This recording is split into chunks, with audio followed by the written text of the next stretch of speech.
नमस्कार, स्वागत है आपका पावर ब्रेकफास्ट में। आपके साथ मैं हूं नेहा आनंद। सबसे पहले तो जी बिजनेस के सभी दर्शकों को देश की आजादी के अमृत महोत्सव की ढेरों शुभकामनाएं। 75वीं सालगिरह की बहुत शुभकामनाएं। हाँ, 15 अगस्त हम सोमवार को मनाने वाले हैं, लेकिन उससे पहले ही जी बिजनेस अपने सभी दर्शकों को दे रहा है मुबारकबाद। चलिए, इसके साथ शुक्रवार की ट्रेडिंग किस प्रकार की होगी, बाजार कैसे खुलेंगे और विदेशी बाजारों से आज किस प्रकार के संकेत हैं, इस पर एक बार जरा नजर डाल लेते हैं। तो एसजीएक्स निफ्टी थोड़ी सी ढुलमुल सी शुरुआत हमने देखी है, हल्की सी ही गिरावट दिख रही है। 20 अंकों की कमजोरी यहां पर नजर आ रही है। डाउ नैस्डैक फ्यूचर्स पर नजर डालें तो यहां पर सपाट दायरे का ट्रेड ही हमने बनता हुआ देखा है। डाउ फ्यूचर्स इस समय 20-22 अंकों की कमजोरी के बढ़त के साथ ट्रेड करते हुए दिख रहे हैं और तकरीबन उतनी ही स्ट्रेंथ नैस्डैक फ्यूचर्स में दिख रही है। एक दिन की छुट्टी के बाद जापानीज मार्केट खुले हैं और दमखम वहां तगड़ा दिख रहा है। 500-550 अंकों की जबरदस्त स्ट्रेंथ हमने वहां बनती हुई देखी है। कॉस्पी, स्ट्रेट टाइम्स, बाकी मार्केट की बात करें तो यहां पर हल्की सी आप कह सकते हैं कि पॉजिटिविटी के साथ शुरुआत हुई है। बिल्कुल फ्लैट दायरे का ट्रेड दिख रहा है। कमोडिटी स्पेस की अगर बात करें तो यहां पर हमने देखा है कि सोना ऊपरी स्तरों से थोड़ा सुस्ताता हुआ नजर आ रहा है। दायरे का ट्रेड वहां फिर से बना है, लेकिन ब्रेंट ट्रेड करता दिखा है। क्या कुछ हुआ है बीते सत्र में अंतर्राष्ट्रीय बाजारों में, आज कौन से महत्वपूर्ण ट्रिगर्स, सब पर बात करने के लिए मेरे सहयोगी दीपांशु इस वक्त स्टूडियो में मेरे साथ जुड़ चुके हैं। Deepanshu, good morning. जरा बताइए क्या कुछ हुआ है, क्योंकि कमोडिटी मार्केट में तो एक बुलियन छोड़ के जबरदस्त एक्शन है, लेकिन इक्विटी स्पेस में भी क्या हुआ है? बिल्कुल, तो थोड़ा कमोडिटीज पर रखनी पड़ेगी नजर, क्योंकि अब तक जो पॉजिटिविटी थी, ऑप्टिमिज्म था, कमोडिटी प्राइसेस गिरने से, इन्फ्लेशन नीचे आने से, वो थोड़ा आपको वापस जाते हुए दिख रहा है। क्योंकि जैसे आप बता रही हैं, अक्रॉस कमोडिटीज एक रिबाउंड आते हुए दिखा है, बट अदरवाइज कोई ऐसे नेगेटिव संकेत बाजार के लिए नहीं आए। ये कमोडिटी रिबाउंड भी उतना बड़ा नेगेटिव नहीं, क्योंकि काफी तेजी से दाम गिरे हैं। बट हाँ, थोड़ी यहां पर रखनी पड़ेगी नजर, क्योंकि पिछले कुछ सेशन से हम ये रिबाउंड देख रहे हैं। अदरवाइज थोड़ा कंसोलिडेशन में आ गए बाजार, क्योंकि देखिए इतनी जबरदस्त तेजी हो चुकी है। हमारे खुद के बाजार अगर आप देखें तो लो से लगभग 1500 पॉइंट्स का रिबाउंड दिखा चुके हैं, तो वहां से फिर हल्का कंसोलिडेशन तो इस समय आपको आते हुए दिख ही सकता है, और एग्जैक्टली वैसा ही आपको होते हुए दिख रहा है ग्लोबल मार्केट्स में भी। बात करें जहां तक आज के ट्रेंड की बात है, तो ऑफकोर्स जापान के बाजार आपको 2-2.5% ऊपर दिख रहे हैं, क्योंकि कल बंद थे, तो परसों की यूएस की तेजी और कल की एशिया की तेजी के लिए आज वो भरपाई कर रहे हैं। बट अदरवाइज बाकी मार्केट्स हल्की सुस्ती दिखा रही है। हमारा एसजीएक्स भी कुछ ज्यादा बड़ा मूवमेंट नहीं दिखा रहा है। अमेरिकी फ्यूचर्स भी लगभग सपाट ही है, हल्की बढ़त के साथ इस समय ट्रेड करते हुए दिख रहे हैं। कल एक कंसोलिडेशन वाला दिन था जहां तक यूएस मार्केट्स का सवाल है। डाउ पर आपने 30 अंकों की हल्की बढ़त देखी, बट अदरवाइज मिला जुला एक्शन रहा, और दिन की ऊंचाई से देखें तो करीब 300 अंक फिसल कर ही डाउ बंद हुआ है, तो उतना ज्यादा एक्शन नहीं था। एक सीमित दायरे में ही कारोबार था, 350 अंकों की रेंज में कारोबार था, तो कुछ ज्यादा एक्शन वहां पर नहीं हुआ। हाँ, आईटी में थोड़ी मुनाफा वसूली आपने फिर से देखी है, क्योंकि एक बड़ा रिबाउंड भी आईटी में आया था, तो नैस्डैक करीब 0.6% फिसल कर आपके लिए बंद होते हुए दिखा है। S&P 500 की बात करें तो यहां पर भी हल्की गिरावट थी। 11 में से 6 सेक्टर्स कल फिसले हैं। आईटी और हेल्थ केयर यहां पर आपने सबसे ज्यादा दबाव बनते हुए देखा, पर उसके सामने एनर्जी में बड़ा उछाल आया है। 3% ऊपर उनका एनर्जी इंडेक्स था, और यहीं से बाजार में आपको एक्शन दिखा। लास्ट लेग ऑफ अर्निंग्स है, तो थोड़ा नतीजों पर भी बाजार रिएक्ट कर रहे हैं। डिज्नी के शेयर में हमने 5% का उछाल देखा, बट बाकी कुछ शेयर्स में गिरावट भी देखी, जिस तरह से वहां पर अर्निंग्स आ रही हैं। प्रोड्यूसर प्राइस इंडेक्स का डेटा भी आया। जून में 1% था, इस महीने 0.5% ही आया, 0.5% आया, तो वहां पर भी जो गिरावट रही है वो काफी अच्छी रही है, और उससे भी थोड़ा बाजार का सेंटिमेंट सुधरा है। आज कंज्यूमर सेंटिमेंट डेटा आएगा, एंड अगेन ये बहुत इंपॉर्टेंट रहता है यूएस के लिहाज से लेकर, फेड पॉलिसी को लेकर। तो देखते हैं कंज्यूमर सेंटिमेंट, रीसेंट ये जो स्लो डाउन हुआ है या फिर इन्फ्लेशन गिरा है, उससे कंज्यूमर सेंटिमेंट पर कैसा असर पड़ा है, ये भी देखना जरूरी रहेगा। यूरोप की बाजार की बात करें तो करीब 0.5% फिसल कर बंद हुए। अगेन कुछ ज्यादा बड़ा एक्शन वहां पर नहीं था, पर हाँ, कमोडिटीज पर रखनी है नजर। सोने चांदी में ऊपरी स्तरों से आपने दबाव देखा है। डॉलर इंडेक्स 105 के नीचे, तो वहां पर कोई प्रॉब्लम नहीं है, पर हाँ, कच्चा तेल 94 पर इस हफ्ते हमने शुरुआत करी थी नेहा, जैसा आप बता रही हैं 6-6.5% की मूव आ गई है। 99 पर अब आपको कच्चा तेल आ गया, तो वहां पर डेफिनेटली आपने बढ़त देखी है। आईईए, इंटरनेशनल एनर्जी एजेंसी, ने भी इस साल के लिए मांग का आउटपुट बढ़ाया है, तो करीब 4.25 लाख बैरल प्रतिदिन डिमांड बढ़ सकती है, ऐसा आईईए कह रहा है। जिस तरह से गैस की कीमतों में एक्शन आ रहा है, उसका ऑयल प्राइसेस पर भी असर आपको पड़ेगा। मेटल्स में हम देख रहे हैं कि लगातार पिछले कुछ दिनों से रिबाउंड है, और अभी अगर आप बात करें, एल्यूमिनियम 7 हफ्ते की ऊंचाई पर है, जिंक 2 महीने की ऊंचाई पर है, निकल 2 हफ्ते की ऊंचाई पर है। कल भी एक बड़ा बाउंस यहां पर आपने आते देखा। कॉपर में हम एक्शन बनते हुए देख रहे हैं। एग्री कमोडिटीज में भी हमने एक्शन बनते हुए देखा है। गेहूं 2 हफ्ते की ऊंचाई पर है, चीन और कॉटन में रिबाउंड आया है, कॉफी प्राइसेस रिसेंटली काफी ऊपर गए हैं, तो कमोडिटीज पर थोड़ी रखनी पड़ेगी नजर। रिसेंटली ये जो रिबाउंड आ रहा है, बट अदरवाइज ठीक ठाक संकेत है जहां तक मार्केट्स का सवाल है। चलिए, तो किसी तरह की भी टेंशन फिलहाल स्पेस में नजर नहीं आ रही है। इक्विटी स्पेस में कमोडिटी की जो कीमतों में रिबाउंड दिखा है वो कितना सस्टेनेबल है, इस पर ऑफ कोर्स हमारी नजर बनी रहेगी। बहरहाल शुक्रिया आपका दीपांशु, वो पूरी डिटेल्स रखने के लिए। आगे बढ़े उससे पहले देख लेते हैं कि कल संस्थागत निवेशकों की तरफ से प्रदर्शन कैसा रहा है। तो इस फ्रंट पर हम कह सकते हैं कि हमारे मार्केट्स के लिए अच्छी खबर यह है कि एफआईआईज की खरीदारी निरंतर जारी है। इस पूरे महीने अब तक एफआईआईज की तरफ से खरीदारी का ही फिगर सामने आया है और कल हमने 2300 करोड़ के आसपास की खरीद का फिगर आते हुए देखा है। हाँ, घरेलू संस्थागत निवेशकों की तरफ से बिकवाली है, ये थोड़ा सा अचंभे में डालने वाली बात है। 750 करोड़ की बिकवाली का फिगर आया है, लेकिन वंस अगेन एफएनओ स्पेस पर नजर डालें तो एफआईआईज ने तगड़ी खरीदारी की है। 2850 करोड़ से अधिक की खरीद का फिगर निकल कर आया है। तो जिस प्रकार के संकेत फिलहाल निकल कर आ रहे, जो कि फिलहाल तो बहुत चिंताजनक नहीं है, ऐसे में हमारे मार्केट कैसे रिएक्ट करेंगे, क्या ट्रेडिंग रणनीति होगी, सब समझाने के लिए जी बिजनेस के मैनेजिंग एडिटर अनिल सिंह भी हमारे साथ जुड़ चुके हैं।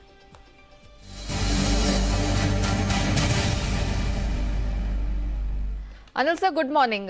सर, हमने देखा कल धमाकेदार सेशन हमने अपने मार्केट में बनता हुआ देखा, हर फ्रंट में हरियाली थी, लेकिन आज जिस तरह के संकेत है, क्या कोई चिंता की बात है सर, और वो कच्चे तेल को भी देखते हुए? Good morning Neha. देखिए, बहुत चिंता की बात है तो नहीं, थोड़ी सी अच्छी तेजी के बाद हल्की सुस्ती का माहौल है। थोड़े थोड़े बॉन्ड यील्ड्स बढ़कर आए, थोड़ा सा डॉलर इंडेक्स ऊपर है, हल्का सा कच्चा तेल $99 के आसपास है। तो ये थोड़ी सी हल्की सी चिंताएं वाली बात है। चिंता तो क्या कहेंगे, मतलब थोड़े से न्यूट्रल से संकेत हैं। अमेरिकी बाजार उतार चढ़ाव के बीच हल्के से मतलब सीमित दायरे में ही बंद हुआ है। डाउ थोड़ा सा ऊपर है तो नैस्डैक थोड़ा सा नीचे, तो कोई खास संकेत बड़ी तेजी या बड़ी मंदी के है नहीं। हाँ, ये कह सकते हैं कि परसों के अच्छे ट्रेडिंग सेशन के बाद कल थोड़ा मिला जुला कारोबार दिखा है। एक्चुअली हमारे जैसे ही कारोबार था, हम भी मजबूती के साथ 17,700 के आसपास खुले और उसके बाद दिन भर छोटे दायरे में कारोबार किया, हल्के से नीचे की तरफ बंद हुए हैं। अमेरिका में भी कमोवेश वैसा ही हुआ है। अब बाकी डेटा के लिहाज से हमारे लोकल फ्रंट पर देखें तो एफआईआईज की खरीदारी का आंकड़ा तो बड़ा मजबूत है, एकदम फर्स्ट क्लास है, कोई चिंता की बात वहाँ है नहीं कैश में और फ्यूचर्स में। तो आप ये समझिए कि शुरुआत होने के बाद बाजार को किसी एक तरफ पहले जाने दीजिए। समझिए अगर नीचे आता है तो वहां पर आपके लिए बढ़िया खरीदारी का मौका होगा। खरीदारी करने के लिए जो रेंज है 17,500 17,550 परफेक्ट है, यहाँ पर खरीदारी कीजिए। ऊपर की तरफ 17,725 17,800 ये वो रेंज है जहां पर आने पर आपको प्रॉफिट बुकिंग आती हुई नजर आएगी। बैंक निफ्टी का जहां तक सवाल है 38,500 38,650 स्ट्रॉन्ग सपोर्ट जोन है और इस रेंज में पक्का खरीदारी करनी चाहिए। ऊपरी स्तरों पर 39,000 को पार करके टिके तो 39,025 39,225 ये दो आगे के टारगेट है जहां तक बैंक निफ्टी जाने की कोशिश कर सकता है। तो I think wait and watch वाली सिचुएशन रखें। स्टॉक स्पेसिफिक एक्शन पूरा रहेगा और रेंज के किसी भी एक तरफ आने पर कॉन्ट्रा ट्रेड लिया जा सकता है। अगर वो नहीं कर सकते हैं तो फिर हल्की फुल्की गिरावट का इंतजार करें और गिरावट में बाय ऑन डिप्स की स्ट्रेटेजी के साथ खरीदारी करें। जब तक एफआईआईज की तरफ से खरीदारी के आंकड़े आ रहे हैं तब तक कोई खास गिरावट का डर है नहीं। ऐसे में मौका जब भी मिले आप बाजार में फिर से सही लेवल पे एंट्री कर लीजिए। Point taken sir, thank you so much. तो सर ने क्लियरली कहा है कि घबराने की बात नहीं है, थोड़ा सा ध्यान देके चले और जो लेवल सर ने बताए हैं उनको आप प्लीज डिसिप्लिन से फॉलो करें। 17,500 से 550 ये एक अच्छी सपोर्ट रेंज बनती हुई दिखाई दे रही है। अपर बैंड स्ट्रेच करता हुआ 17,725 से 800 के पास दिखाई देगा। कोई भी करेक्शन, कोई भी थोड़ा डिप है, वहां पर खरीदारी के मौके बिल्कुल आपको मिस नहीं करने चाहिए। 38,500 से 38,650 ये बैंक निफ्टी की आज तगड़ी सपोर्ट रेंज का काम करेगा और अपर बैंड 39,025 से 39,225 तक का बनता हुआ दिखाई दे रहा है। तो निफ्टी बैंक निफ्टी की ये रेंज है, ये बैंड है जिसमें आपको कारोबार करने का आज मौका डेफिनेटली मिलेगा। आइए जान लेते हैं कि खबरों के दम पर कहां एक्शन रहने वाला है, किन स्टॉक्स और सेक्टर्स पर रखनी है नजर। जून तिमाही के भी बहुत सारे नंबर्स आ रहे हैं, तो पूरी डिटेल लेकर मेरे सहयोगी अरमान हमारे साथ स्टूडियो में जुड़ चुके हैं। अरमान, गुड मॉर्निंग। अब हम फैग एंड की तरफ पहुंच रहे हैं नतीजों, तो आपका भी काम थोड़ा कम होने वाला है, लेकिन बताइए कल भी ढेरों नंबर्स आए हैं, कैसे रहे हैं? जी, सबसे पहले अपोलो हॉस्पिटल पर ध्यान रखिएगा, जो कि हमारा अनुमान था उसी के मुताबिक कमजोर आते हुए दिखे हैं। आय में आपको दिखेगा 1% का उछाल है, वही मार्जिन देखेंगे माफ़ कीजिएगा, मार्जिन 13.8% से घटकर 13% पर आते हुए दिखे हैं। और बिंदु फार्मा की अगर बात करें तो जो नंबर्स आए हैं वो जो हमारा अनुमान था उससे कमज़ोर आते हुए दिखे हैं। आय में आपको 9.4% का उछाल दिखेगा। मार्जिन्स हालांकि कट कर आए हैं 21.2% से घटकर 15.5% पर आते हुए दिखे हैं। वहीं मुनाफे में भी आपको 32% का कट दिखा है। नतीजों में फिनिक्स मिल्स पर भी ध्यान रखिएगा, बढ़िया नतीजे आते हुए दिखे हैं। आय लगभग 188% बढ़कर आई है। मार्जिन्स में भी बढ़िया इंप्रूवमेंट देखा गया है, 38% से बढ़कर 56% पर। और उसी के साथ साथ मुनाफा जो कंपनी को पहले घाटा था 24 करोड़ का, इस बार 719 करोड़ का मुनाफा आता हुआ दिखा है। एस्टर डीएम हेल्थ केयर की बात करें तो स्टेबल से नंबर्स आते हुए दिखे हैं। आय लगभग 12% बढ़कर आई है। मार्जिन्स थोड़े से घटे हैं, 11.8% से घटकर 11% पर आते हुए दिखे हैं। और गुजरात अगर अंबुजा एक्सपोर्ट्स की अगर बात करें तो वहाँ पे मिक्स्ड नतीजे हैं।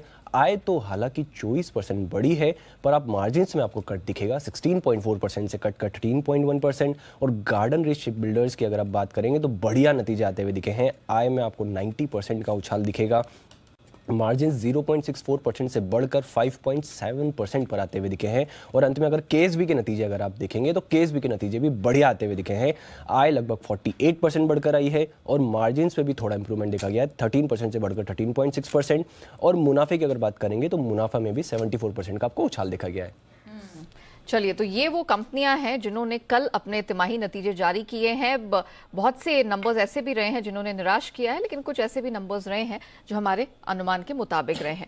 अच्छा अरमान, अब जरा बताइए कि आज कौन से महत्वपूर्ण ट्रिगर्स रहेंगे और खबरों के दम पर कहाँ एक्शन दिखने वाला है? जी, आज भी काफ़ी सारे नतीजे आते हुए दिखेंगे आपको। निफ्टी में 4 कंपनियों के नतीजे आते हुए दिखेंगे, जिसमें डिवीज लैब, हीरो मोटो, ग्रासिम और ओएनजीसी जैसी कंपनियां हैं। एफ&ओ में भी 9 कंपनियां जैसे हैं जिनके नतीजे आते हुए दिखेंगे, जिसमें Apollo Tyre, Info Edge, India Cement, Sun TV, Zee Entertainment जैसे स्टॉक्स हैं जिनके नतीजे आते हुए दिखेंगे। कैश में एलआईसी के नतीजे भी आते हुए दिखेंगे आपको। सीपीआई का जुलाई महीने का डेटा भी आता हुआ दिखेगा और इंडस्ट्रियल प्रोडक्शन का जून महीने का डेटा भी आता हुआ दिखेगा। एसजीवीएन पर भी ध्यान रखना है क्योंकि बोर्ड की बैठक में फंड जुटाने पर विचार किया जाएगा। इंडिया बुल्स रियल एस्टेट पर अगर देखेंगे तो बोर्ड बैठक में प्राइवेट प्लेसमेंट के जरिए कन्वर्टेबल या नॉन कन्वर्टेबल डेट सिक्योरिटीज जारी करने, फंड जुटाने पर विचार किया जाएगा। एक्स डेट है आइशर मोटर में फाइनल डिविडेंड 21 का। और ग्लोबल की अगर बात करें तो यूके का जीडीपी का डेटा आएगा Q2 का। और यूरोप की अगर बात करेंगे तो इंडस्ट्रियल प्रोडक्शन का डेटा आएगा जून महीने का। अब आईपीओ, एक नया आईपीओ आ रहा है बहुत टाइम बाद, सिरमा SGS टेक्नोलॉजी आईपीओ। ये जो है आज से खुलेगा आईपीओ, 18 अगस्त तक खुला रहेगा आईपीओ। इसका जो प्राइस बैंड है 209 से 220 रुपए है। इशू साइज की अगर बात करेंगे तो जो इशू साइज 840 करोड़ है उसमें से 766 करोड़ फ्रेश इशू है। और कंपनी ने एंकर बुक के जरिए लगभग 252 करोड़ जुटाए हैं, जिसमें नोमुरा, एबेकस, मालाबार जैसे कई नाम हैं। एबी कैपिटल की बात करेंगे तो आदित्य बिरला हेल्थ इंश्योरेंस में ADIA जो अबू धाबी इन्वेस्टमेंट अथॉरिटी है वो लगभग 10% हिस्सेदारी 665 करोड़ में निवेश करेगी। स्टर्लिंग एंड विल्सन की अगर बात करें तो जो उनके प्रमोटर हैं शाहपुर जी पालून जी, OFS के माध्यम से 1.25% हिस्सेदारी है जो वो बेचने वाले हैं और 270 के भाव पर बेची जाएगी ये हिस्सेदारी। बालाजी अमाइंस पर भी ध्यान रखिएगा क्योंकि जो बालाजी स्पेशलिटी केमिकल्स है जो कंपनी की सब्सिडरी है उसको आईपीओ के लिए सेबी से मंजूरी मिल चुकी है। और अंत में बल्क डील में पैसालो डिजिटल जिसमें SBI लाइफ और जनरल इंश्योरेंस तीनों ने लगभग 8.5% हिस्सेदारी बेची है और अब उनकी कुल हिस्सेदारी 11.1% से घटकर 8.7% हो चुकी है। चलिए, तो खबरों के दम पर इन स्टॉक्स और सेक्टर्स में रहेगा एक्शन एंड ऑफ कोर्स बहुत सारे नंबर्स भी रहेंगे, तो यहां पर भी आप कह सकते हैं स्टॉक स्पेसिफिक एक्शन जबरदस्त देखने को मिलेगा। शुक्रिया अरमान वो पूरी डिटेल रखने के लिए। आइए अब जान लेते हैं आज की ट्रेडिंग कॉस्ट। चॉइस ब्रोकिंग से शुरुआत करेंगे। जुबिलेंट फूड यहां पर खरीदारी की रिकमेंडेशन है। इस स्ट्रैटेजी में 560 का स्टॉप लॉस लगाइए, टारगेट 630 का आपको मिल जाएगा। अनराठी सिक्योरिटीज M&M फाइनेंस खरीदने की सलाह है, स्टॉप लॉस 193 का, टारगेट 205 का आपको स्ट्रैटेजी में मिल जाएगा। वहीं अंत में सेंट्रम ब्रोकिंग इनकी तरफ से AB फैशन में खरीद की रिकमेंडेशन है, स्टॉप लॉस इस स्ट्रैटेजी में 286 का होगा और टारगेट आपको मिल जाएगा 300 रुपए का। चलिए अब जान लेते हैं कि आज के बाजार पर एक्सपर्ट्स क्या रणनीति अपनाने की सलाह दे रहे हैं, किन सेक्टर्स में, किन इंडाइसेस में और स्टॉक्स में उनको कमाई बनती हुई दिख रही है। सब पर बात करने के लिए कोटक सिक्योरिटीज के श्रीकांत चौहान हमारे साथ जुड़ चुके हैं। श्रीकांत जी गुड मॉर्निंग, बहुत स्वागत है सर आपका। श्रीकांत जी, सबसे पहले तो जो धमाकेदार सीरीज ऑफ स्ट्रेंथ हमने ब्रॉडर मार्केट्स में बनती हुई देखी है, is it here to stay? आज आप क्या सलाह देंगे? Good morning Neha ji, good morning everyone. देखिए, हमें लगता है कि आज के लिए मार्केट में एक शायद साइडवेज एक्टिविटी हमें देखने मिल सकती है, क्योंकि एक लंबा वीकेंड है। लेकिन साथ ही साथ हमें लगता है कि जो मार्केट है यहाँ पे कल के दिन में हमने ऑलरेडी एक कंसोलिडेशन सॉर्ट ऑफ एक्टिविटी देखी थी और मार्केट ने इंपॉर्टेंट लेवल्स को क्रॉस किया है। तो शायद अगर मार्केट अगर किसी भी रीजन से अगर इंट्राडे में अगर गिव अप अगर करता है तो अराउंड 17,600 और 17,550 ये रेंज के अंदर कुछ लॉन्ग पोजीशंस बनाई जा सकती है। हम 17,500 का स्टॉप लॉस रखेंगे। हमें लगता है कि अभी भी जो ब्रॉडर स्ट्रक्चर है वो मार्केट का काफी स्ट्रांग है और की डेटा पॉइंट्स में एक्सेप्ट बॉन्ड यील्ड जो 2.87 के करीब आया है, उसके अलावा हमें लगता है कि जो क्रूड है या तो फिर डॉलर इंडेक्स की बात कीजिए, इन दोनों में उतनी कुछ बड़ी वीकनेस नहीं आई है। तो हमें लगता है कि ओवरऑल ट्रेंड अच्छा है और करेक्शन में एक बाय ऑन टिप्स की स्ट्रैटेजी रख के चलना चाहिए। बैंक निफ्टी स्पेशली यहाँ पे भी हमें लगता है कि अगर कोई करेक्शन आता है तो वहाँ पे भी लॉन्ग की पोजीशंस बनाई जा सकते हैं, क्योंकि 39,500 तक के लेवल्स बैंक निफ्टी में भी हम देख सकते हैं। ओके, तो यहाँ पर मोमेंटम मजबूती का जारी रहने वाला है। मुझे बताइए, इंडाइसिस के फ्रंट पर कल निफ्टी आईटी ने फिर कमान संभाली थी स्ट्रेंथ दिखाने की, तो क्या निफ्टी आईटी पे और आईटी सेक्टर की कंपनियों पे आज भी भरोसा रहेगा? देखिए, हमें लगता है कि जैसे कि सीपीआई के नंबर्स कम आए थे और अगर आने वाले हफ्ते में या आने वाले दिनों में अगर जो नंबर्स बाकी के जो आएंगे, वापस से जो जॉब डेटा के नंबर्स आएंगे या रिलेटेड जो इन्फ्लेशन के नंबर्स दिखाते हैं यूएस में, वो जितने नंबर्स में इंप्रूवमेंट देखने मिलेगा, इंप्रूवमेंट एवरेज से जितने वो नंबर्स नीचे नीचे आते जाएंगे, उतना आईटी इंडेक्स में और हमें तेजी देखने मिलेगी। लेकिन यस, आईटी में टीसीएस, इंफोसिस, टेक महिंद्रा, इन सभी के स्ट्रक्चर अच्छे हैं। Emphasis, VFL, in fact mid cap IT companies में भी हमने अच्छा ट्रेंड देखा है। तो हमें लगता है कि यहाँ पे भी वैल्यू है और इसी वजह से इसमें और हमें तेजी बिल्कुल देखने मिलेगी। आपने एनर्जी स्पेस का जिक्र किया, जिस तरह से कच्चे तेल की कीमतों में फिलहाल तो $100 के नीचे दिखी है, लेकिन एक बार फिर से इस हफ्ते हमने देखा है दे आर इंचिंग अप, जिस तरह से डिमांड रिकवरी के सिग्नल्स मिल रहे हैं। इसके मद्देनजर oil marketing companies, oil and gas share, इसमें कुछ प्रोस्पेक्ट्स आपको बनते हुए दिख रहे हैं? कोई सलाह यहाँ पर? बिल्कुल, देखिए, अच्छी बात यह है कि क्रूड में 94 के लेवल से वापस हमें रिबाउंड देखने मिला है और जैसे कि अभी सीपीआई के नंबर से या अगर आप बाकी डेटा देखिए, हमें नहीं लगता कि क्रूड जल्दी से कुछ 94 या $93 के नीचे ट्रेड करने लगेगा। तो जब तक ये 94 से लेकर 105 के रेंज में ट्रेड करते रहेगा तब तक कोई बड़ी दिक्कतें नहीं है और इनफैक्ट ये इंडिकेट करेगा कि डिमांड जारी रहेगा और इसी वजह से जितने भी बाकी की कमोडिटीज है वहाँ पे भी तेजी लौटेगी या तो बनी रहेगी और इसी वजह से हमें लगता है कि अगर ये पर्टिकुलर स्पेस से अगर किसी को बेनिफिट होता है तो वो रिलायंस इंडस्ट्रीज है, क्योंकि क्रूड में अगर रिबाउंड आया है तो रिलायंस इंडस्ट्रीज में भी हमें तेजी देखने मिलेगी। ओके, साथ ही श्रीकांत जी ये भी बता दीजिए कि स्टॉक स्पेसिफिक एक्शन आज आपको कहाँ बनता दिख रहा है? तो जैसे मैंने बताया कि मार्केट में शायद साइडवेज एक्टिविटी देखने मिल सकती है, तो हमें उन स्टॉक्स पे फोकस करना है जो एक मार्केट से डायरेक्टली रिलेटेड नहीं है। जैसे कि एक्सिस बैंक है, इसे लॉन्ग करके चले 757, 758 के करीब की क्लोजिंग है। हमें लगता है ये स्टॉक 775 से लेकर 790 के लेवल्स दिखा सकता है और हमें स्टॉप लॉस रखना है यहाँ पे 745 का। ये थोड़ा पोजिशनल ट्रेड रहेगा। साथ ही साथ हमें लगता है कि जाइडस लाइफ, क्योंकि फार्मा स्टॉक्स में भी तेजी लौटी है, कई सारे स्टॉक्स अपने ब्रेकआउट के ऊपर ट्रेड कर रहे हैं, तो जाइडस लाइफ को लॉन्ग करके चले 395 से लेकर 400 के लेवल्स जाइडस लाइफ दिखा सकता है और यहाँ पे हमें स्टॉप लॉस रखना है 365 का। श्रीकांत जी, थैंक यू सो मच हमारे साथ जुड़ने के लिए, बताने के लिए कि इंडाइसेस में, ब्रॉडर मार्केट्स में और कौन से चुनिंदा स्टॉक्स हैं जिसमें आज भरपूर एक्शन बनता हुआ दिखाई दे रहा है। इक्विटी स्पेस के बाद अब बढ़ते हैं कमोडिटी बाजार की तरफ और आज एसएमसी ग्लोबल की वंदना भारती ने अपनी रणनीति हमारे साथ शेयर की है। हमने भरपूर एक्शन कमोडिटी स्पेस में बनता हुआ देखा है। कच्चे तेल में स्ट्रेंथ इस पूरे हफ्ते लौटती दिखी है, तो उसी के तर्ज पर खरीदारी की सलाह एमसीएक्स पर आ रही है। 7,500 के पास कच्चा तेल मिले तो खरीदारी बनती है 7,620 के टारगेट के लिए। सिमिलरली मेटल स्पेस में हमने चमक लौटते हुए देखी है। अक्रॉस द बोर्ड सारे मेटल्स चमके हैं। एल्यूमिनियम 7 से 8 हफ्ते की ऊंचाई पर अंतर्राष्ट्रीय बाजार में, इसका फायदा उठाइए। एमसीएक्स पर एल्यूमिनियम खरीद के चलिए 218 के पास। वंदना को लगता है कि आज के ट्रेडिंग सेशन में 221 तक का लेवल अपसाइड में एल्यूमिनियम में आपको देखने को मिल जाएगा। चलिए अब यहां से आगे बढ़ते हैं और बात करते हैं एफआईआर यानी एफआईआई इन्वेस्टमेंट रिपोर्ट की। देख लेते हैं कि विदेशी ब्रोकरेजेस ने आज किन स्टॉक्स पर अपनी एफआईआर दर्ज की है। शुरुआत हम करेंगे भारत फोर्ज के साथ। यहां पर जो रिकमेंडेशंस है वो आपको बता देते हैं। नोमुरा खरीदारी की सलाह है टारगेट 838 का इनकी तरफ से आया है। जेफरीज अंडर परफॉर्म का स्टैंस लेके चल रहे हैं, टारगेट 540 का। सिटी की बिकवाली की रिकमेंडेशन है लक्ष्य 590 का। अब आते हैं अपोलो हॉस्पिटल्स की तरफ। यहां पर सिटी की तरफ से खरीदारी की सलाह है, टारगेट 5420 का दिया है। पेज इंडस्ट्रीज पर मैक्वेरी अंडर परफॉर्म का आउटलुक रख रहे हैं। लक्ष्य हालांकि उन्होंने बढ़ा दिया, पहले 33,500 का लेवल था, अब उसको बढ़ाकर 37,500 कर दिया है। सिटी की यहां पर भी खरीदारी की सलाह है, लक्ष्य इन्होंने भी बढ़ाया, अब नया लक्ष्य है 56,000 का।